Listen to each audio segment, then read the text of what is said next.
Hi there, I'm Mr. Stamp. I'm the drama teacher at Lawrence Park, and I thought I'd take some time to just do a sort of midterm update of what we've been doing in the courses. Now, this is one video, but I don't mind if you skip ahead to the grade 9, the grade 10, or the grade 11 section here in the video if you want to see just what they're doing in their target grade.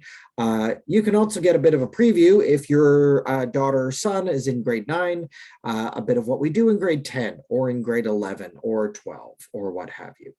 So I'm going to say that every class has a section called video clip. It's video recordings of stuff that they've done in the class, projects, some activities. So you can ask them, hey, what have you done? Or can you show me some of the stuff that you've done? And it's great too, because you can see the progress in their confidence. So I'm going to start with grade 9. And in grade 9, we spent a lot of times on the games of the class, just building community, getting them comfortable in high school. And then in terms of projects that we did, we started off with the tableau, the frozen image. It's a nice place for everyone to start. And then we moved into movement. So how to communicate scenes with movement, how to communicate characters. We also did minimalist scenes, which is very little dialogue, so that you're resorting to the characterization, the facial expression, to communicate your thoughts and feelings. We did what we call chair scenes, and we did Halloween scenes where they incorporated the movement to tell more stories. I hope they told you about stage combat. Well, there are photos because we just had an absolute blast of that. So you can see them fighting with each other theatrically.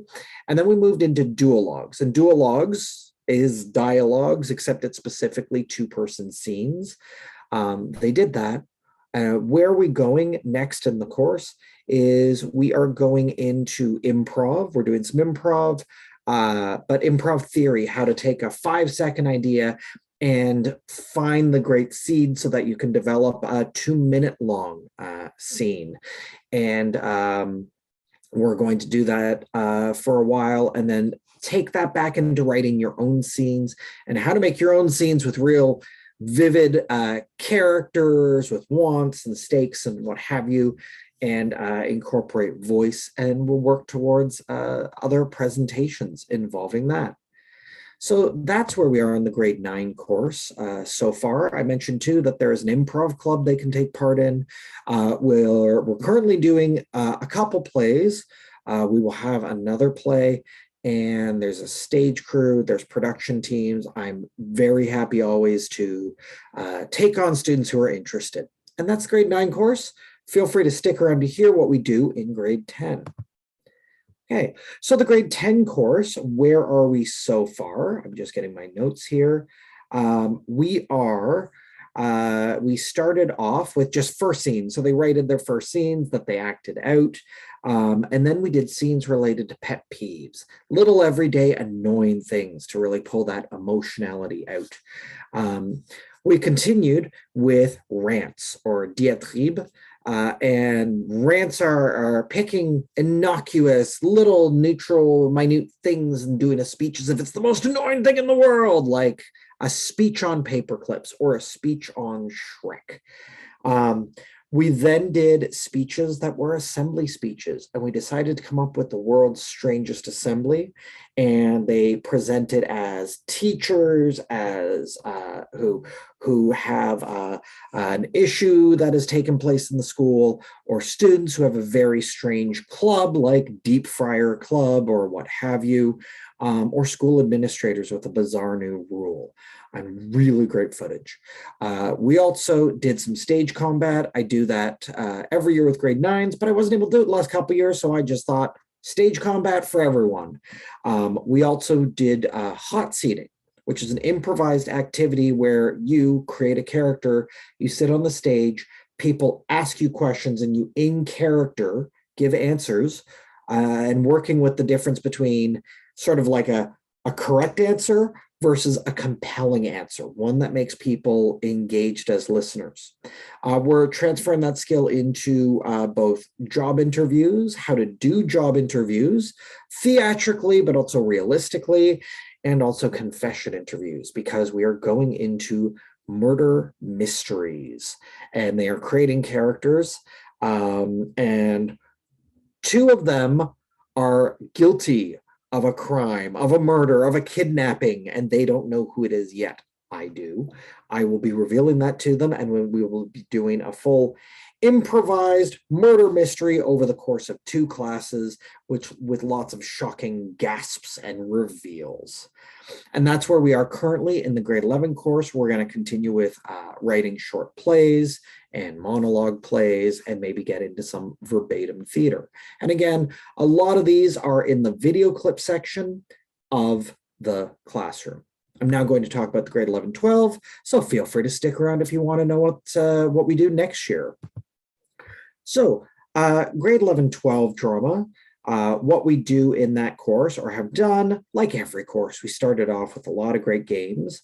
And then we did a lot of work with like space and making a scene inspired by a location. So we started off with monologues called This is a Place. And they start off with the phrase of, this is the place, like this is the place where I skinned my knee, or this is the place where I proposed to him. And they develop these wonderful monologues giving space importance. We then continued with Scattering Jake scenes. Now, Scattering Jake is a play where a group of friends get together and they have to scatter the ashes of one of their friends. And it's a great deep play. It is a play by a First Nations author, Yvette Nolan, and the grade 11s did those scenes from it, and the grade 12s actually wrote completely new scenes that were sprung off of that prompt. We did liminal spaces, which are spaces that are confining and characters sort of trapped in that space. That footage is there. We also did stage combat. That's something I do every year with the grade 9s, but the last couple of years we were not able to do that activity, so I just thought everyone deserves to learn how to throw fake punches and kicks, and we had a great time, and there's footage of that. And then this week we have just finished up murder mysteries, and the students develop characters. It's very popular. I started doing it over COVID, and I've just decided it's an ongoing thing. They absolutely love it. They built characters. They did monologues as the characters. We had shocking reveals and gasps and moments where everyone and stroked their imaginary beards. And we had great fun with that. We just saw a play that relates to the final task, which is writing an issue-based script that explores a question that is currently unresolved in 2022. And so that's what we did in the grade 11-12 course so far. And other than that, I'm having a blast. I think they're having a blast. I really love teaching the subject, and I hope that your wards, your daughters, your sons are relaying that information, and that they are having a great time, and that they have spoken to you about what's going on in the course, but they don't always. So now you know. Here's an update where we are midterm. We'll be doing lots of other things in the various courses. I am always happy to answer questions about what we do in the coming years, even a quick how are they doing and everything. I know we're returning to normalcy, but not everything is normal yet. Please feel free to email me. It's alex.stamp@tdsb.on.ca. And yes, we're having a fantastic time. And hope to hear from some of you. And of course, I want to see all of them in drama next year, every single one of them. I think it's a great lifelong skill. I live it, I practice it on stage, and I think everyone benefits from that skill. So yes, I hope to see them all next year, unless they're going to university next year, which I hope they continue on stage. And feel free to reach out. Have a great evening. Thank you. Bye.